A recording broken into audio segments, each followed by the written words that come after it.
Welcome back to Technique Tuesday. My name is Dr. Nick from Preferred Physical Therapy, where we help people 40 plus stay active and independent, live free from painkillers, and avoid surgery. Today I'm going to show you an exercise that's going to be really helpful if you're feeling stiff in the knee with any kind of bending.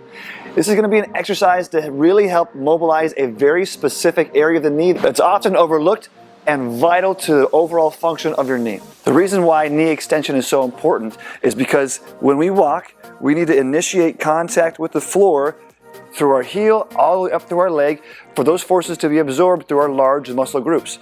The problem is, in full extension, we're good. If we lack any extension or we're bent through the knee as we initiate that contact, we now create a lot of shearing forces across the back of the kneecap, at the tibia plateau, and also the femur bone as it comes down and contacts the tibial plateau. It starts to wear down meniscus and all the other joint surfaces of the knee. And just imagine, it may not be so bad one step at a time, but when we're taking 7,000 to 21,000 steps in a day, all those steps is a shearing force and repeated shearing force across those tender, very soft, cushioning joint surfaces that degrade and wear away and don't really come back. It's vital that we maintain those joint surfaces as long as we can so we can avoid surgery to the knee. So I'm going to show you a test to find out, are you missing some extension? And then I'm going to show you an exercise that will help you gain it back. All right, so what you're going to need to be able to do is get down to the floor or some other hard surface. This test is hard to do in the bed because we do need to have your legs straight, but it needs to be straight on a firm surface. Otherwise, we're going to get a false test. So on the floor or on a cushioned, like a massage table or something that is firm but can give you some cushion so it's comfortable, you're going to sit down just like Colton is doing with the leg that you're testing out straight. Now, if you get down in this position and you already notice that the back of your knee is hovering off the floor and you can't get it all the way straight, then clearly we're missing extension. The other way is you get it down here and say it gets pretty dang close. You're like, okay, good, that must be appropriate. The test is, okay, now pop your heel off the floor while keeping the back of your knee in contact with the floor. So we should get some space. So Colton's a little tight through here. We can't get as much as we'd like. We want to see about 2 to 3 inches under the heel to show that we're getting about 5 degrees of hyperextension. So if I'm testing and I can help Colton out, we can get there. He just can't quite get there on his own. So we'll do some strengthening exercises for him to get all that available range of motion. So if you find yourself missing some of that extension, here's what you need to do. All you're gonna do is get into a chair or a couch, pull up an ottoman or another chair, and you're gonna arrange yourself in this way where you have as much of your foot off the ottoman as possible. The closer up the ottoman is to your knee, the less pressure it's going to be. And so there's a fine line between how much you do is too much and how much you do is too little. You want it to be comfortable, almost like you feel very little stretch, because you're going to be here for 5 to 30 minutes total time in a day.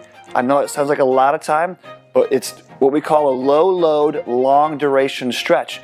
And we want to initiate that tendon and joint structures in the back of the knee, it's called a joint capsule, to then lengthen and to loosen. So in this setup, what we're doing is getting the ottoman or whatever stool to be as comfortably positioned so that we get a little stretch in the knee, but no pain. We've attached a little bit of a weight here. This is an 8-pound kettlebell with a strap to help pull that knee straight. And you're gonna be here for 5 to 30 minutes, watch your favorite TV show or read a book, whatever it needs to do to pass the time more quickly, but you're gonna work on getting your knees to straighten. If you don't have a kettlebell or any straps at home, you can also do it with an ankle weight. Put your leg back up there, get it into a spot where it's comfortable. We have to do it above the knee. A light ankle weight is fine. You can also do it with no weight.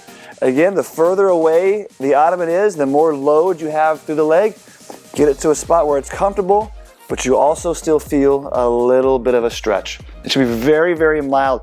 It's gonna be one of those where, yeah, I feel it, but is it really doing anything? That's where you wanna be. It's that spot where, okay, I'm gonna be here for 5 to 30 minutes and I'm gonna stay there. If at the end of, how do you know when to stop? If it's starting to feel like, man, it's getting really achy, then stop right there. And when I say really achy, when you go from whatever level of discomfort you're in just normally, and it begins to rise up, say you normally start at a 2 to 3 out of 10 pain, and as you're doing this longer and longer, it starts to go up to a 7, 8 out of 10 pain. That's too far, it's too high. So just get it to where it starts to move away from your normal status quo levels of discomfort with your knee, and then don't go any higher. So if that's 5 to 6 minutes, great. then just stay there until it becomes easier and easier. But this needs to be done daily, 5 to 30 minutes, using either no weight with the ottoman farther away, or a little bit further in if you have any kind of weight to give you some assistance into that space. If you're experiencing stiffness in the knee and having a hard time bending it, try this exercise and see if it helps. If you have any questions on how to do it correctly, or if things are going a little differently than you think, give us a call or comment down below. We'd love to help. Are you gonna be in the way? I feel like you might be in the way. Maybe just spin that way. Just, I know. Extra, always extra, this kid. Don't be so bland. Go. Don't be so mad. There we go. Hey-oh. You're unbelievable. You are so difficult to work with. Just pop the leg. Good job. So proud of you. inside.